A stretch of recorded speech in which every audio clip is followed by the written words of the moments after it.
Hello, ladies and gentlemen. This is Mark Powls, your host for Verity Seeker. And this is going to be a short video. A lot of information's coming out. I get about 50 messages per day. I mean, this could be a full-time job, getting all of this propaganda from both sides of the aisle from the U.S. general government. Okay, people need to understand that we are in a war, unlike anything that we've experienced in our lifetime. Well, actually, we've been experiencing it. It's just that now we are fully aware of what's going on. Okay. So my advice to everyone is to, if you get information from any podcasters or anyone out there that says that they have an inside track to what's going on, we don't really know for sure. Okay, we don't know for sure. I will say this, that if they are being censored or shadow banned or deleted completely, then you know you've got facts. Okay, I think everyone that believes, as I do, that this is your indicator that you are looking at fact, or that there is information out there that is factual and the truth, because that's what's being censored. Okay, anything else out there that's being allowed through social media, at least the mainstream, what we call now the mainstream social media giants, if it's getting through without any fact checking, then you can be assured that they're trying to keep you from seeing something. Okay? That's my advice for that. The other point that I want to make is that we've got a lot of people out there that are getting emotionally stirred up. You must relax. You must not be so worried. Okay, pay attention to what you're doing today in your regular life. You can be aware of what's going on around you, but please do not allow the propaganda, the misinformation that is floating around constantly throughout the day, get you stirred up or emotionally involved in this war. Okay? In every war, there is misinformation, and it is worse than ever. Okay, I think if you read your New Testament Bible, for those of you who are Christians, you will get warnings or hints that one should not worry about tomorrow. This is the one time you need to have faith and to not worry about tomorrow. Now, what I want to get into quickly here is my good friend Krisanne Hall, constitutional attorney Krisanne Hall. You can find her on krisannehall.com. She has written a memorandum of law, and I'm going to read this for you. If you see it on social media, please share it and have your friends send this to your your U.S. senators, because there is now going to be an impeachment hearing, or a trial, I should say, in the Senate chambers to impeach Trump, President Donald J. Trump. Now, you do not have to like the man's personality. I actually like the man's personality. He's a kind man. He is the only man who could have accomplished what was accomplished over the last 4 years. I don't think there is anyone else that could have stirred up this deep state nest like he has. So forget his personality. It's what was required. I often refer to President Trump as the sledgehammer. I used to do construction, and sometimes you had to demolish buildings. It requires a great amount of effort and skill, and you have to be a little bit aggressive. All right? That's what is going on right now. He has really busted things up. This is what needed to happen at this point in our lives, literally. We are at a historic turning point, and everyone needs to stay calm. This is one thing, sharing this memorandum of law composed by Krisanne Hall is the one thing that you can do right now to help out. So I encourage everyone to do it. Okay, this is a memorandum of law to members of the House of Representatives from Krisanne Hall JD. H.R. 24, Impeachment of Donald John Trump, President of the United States, for high crimes and misdemeanors. Date, January 13th, 2021. Facts. Here we go. On January 6, 2021, a group of Americans assembled in Washington, D.C., some to protest the counting of electoral college votes they believe were cast as a result of a fraudulent election, some to support President Trump, some to encourage the counting of the electoral college votes, some to protest President Trump, and some to simply create chaos and destruction. During this assembly, some in this assemblage chose to engage in violence that resulted in damage to the Capitol building and the loss of life. During this assembly of multiple groups and individuals, including President Donald Trump, gave a speech earlier, which transcripts are available. Okay. H.R. 24.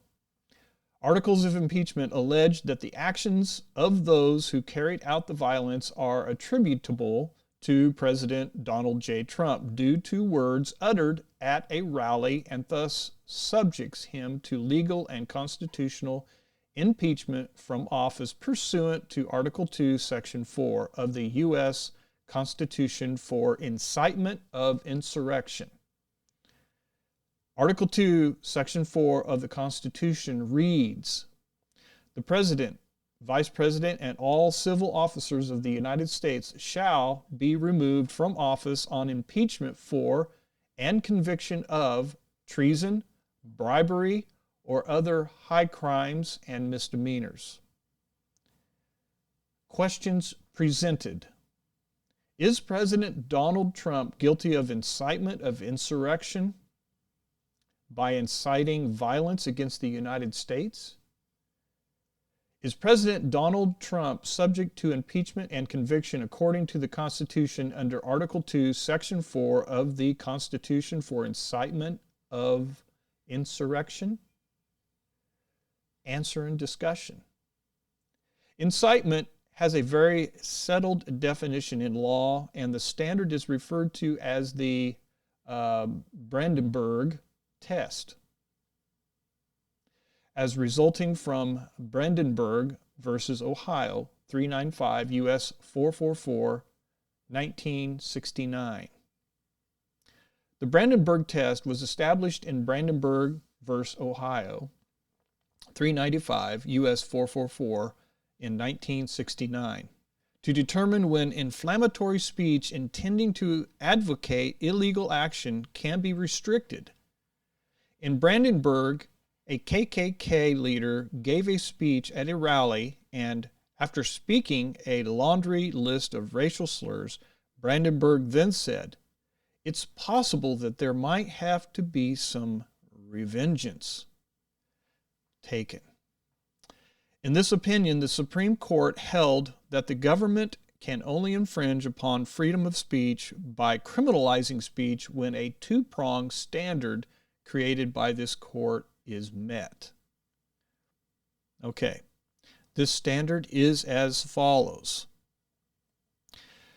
The speech is directed to inciting or producing imminent lawless action, and the speech is likely to incite or produce such action.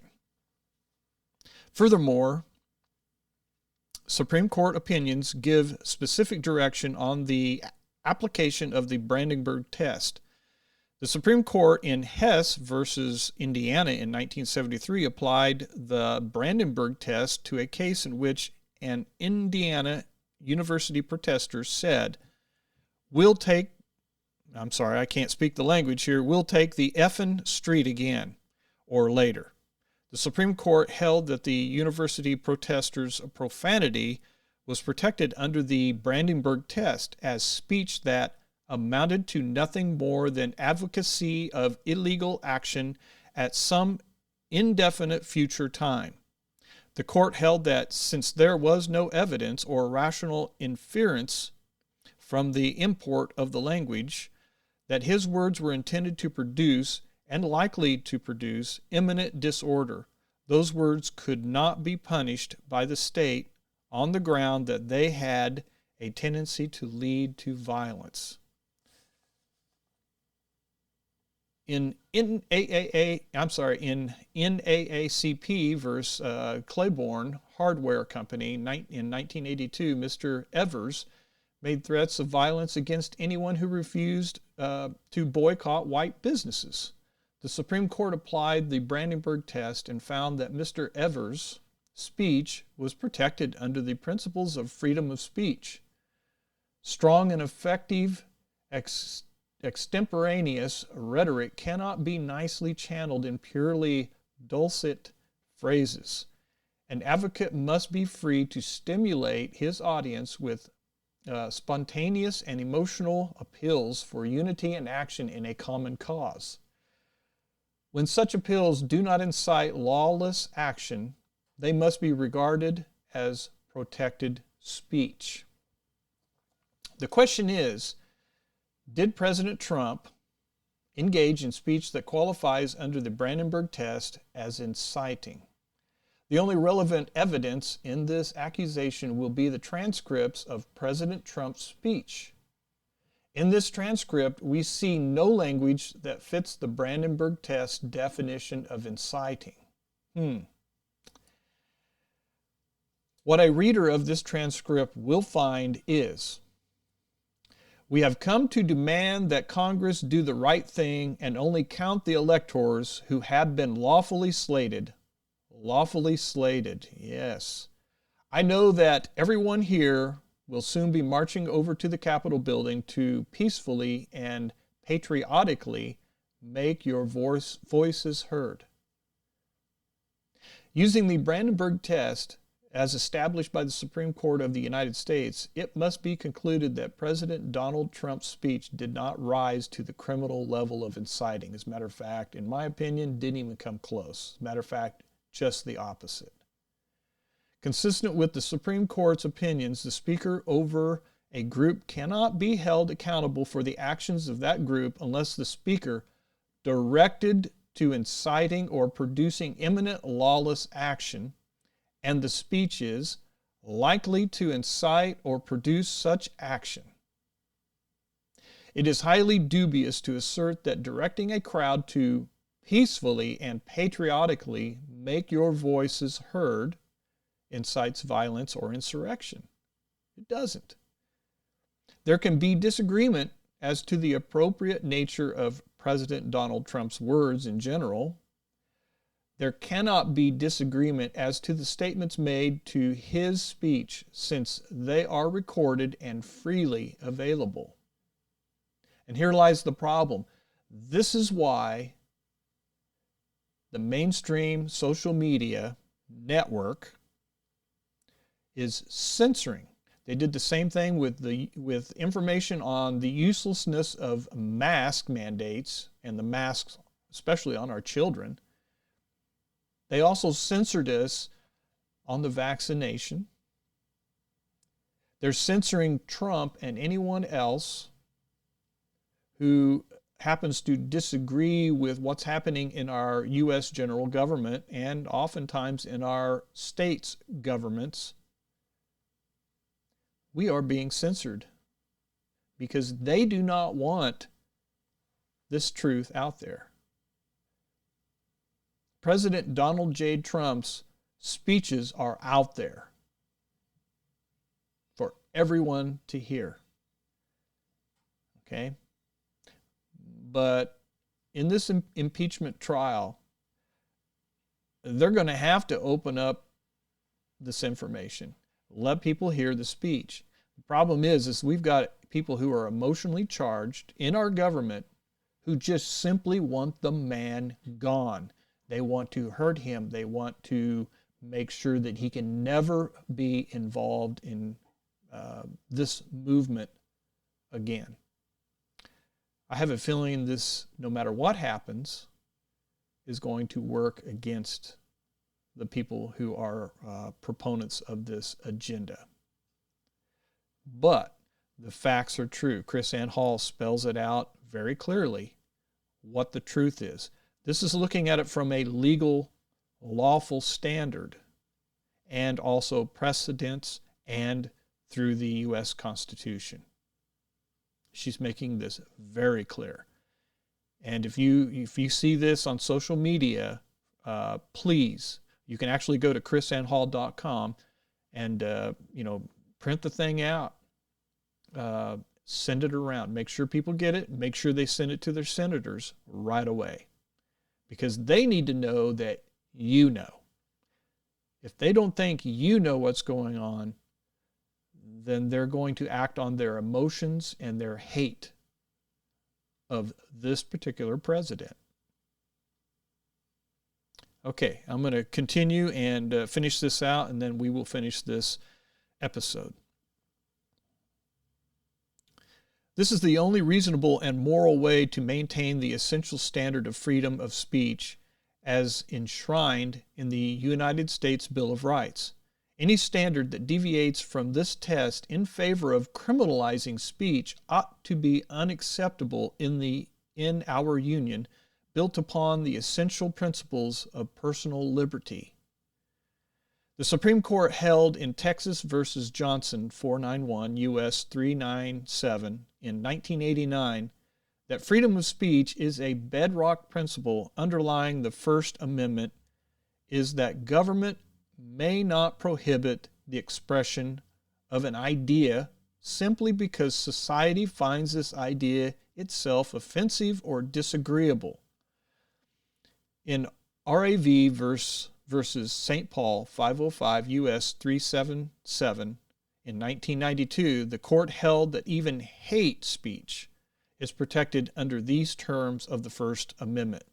Finally, the Supreme Court held in Gregory versus Chicago 394 U.S. 111 in 1969 to let a policeman's command become equivalent to a criminal statute comes dangerously near making our government one of men rather than of laws.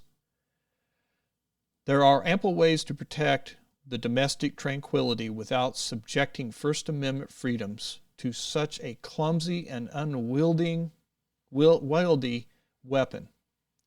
To allow disagreement over words and meanings, to allow political dissension to become the standard of criminal activity violates the Constitution and the standards established by the Supreme Court, transmutes America away from a land whose foundation is settled in due process and rule of law to the clumsy and unyielding weapon of politicians, mob rule, and arbitrary standards that are antithetical to everything that embodies our constitutional republic. Because President Donald Trump's speech does not meet the two-pronged test as established by the Supreme Court, it must be concluded that his speech has not risen to the level of criminal activity. Since the standards of due process lead us to conclude that no crime was committed, the House impeachment accusation is unlawful as there was no violation of a high crime or misdemeanor. Finally, because the criminal elements of inciting are not met, President Trump cannot be lawfully convicted by the Senate at trial. Period. This is Verity Seeker signing off.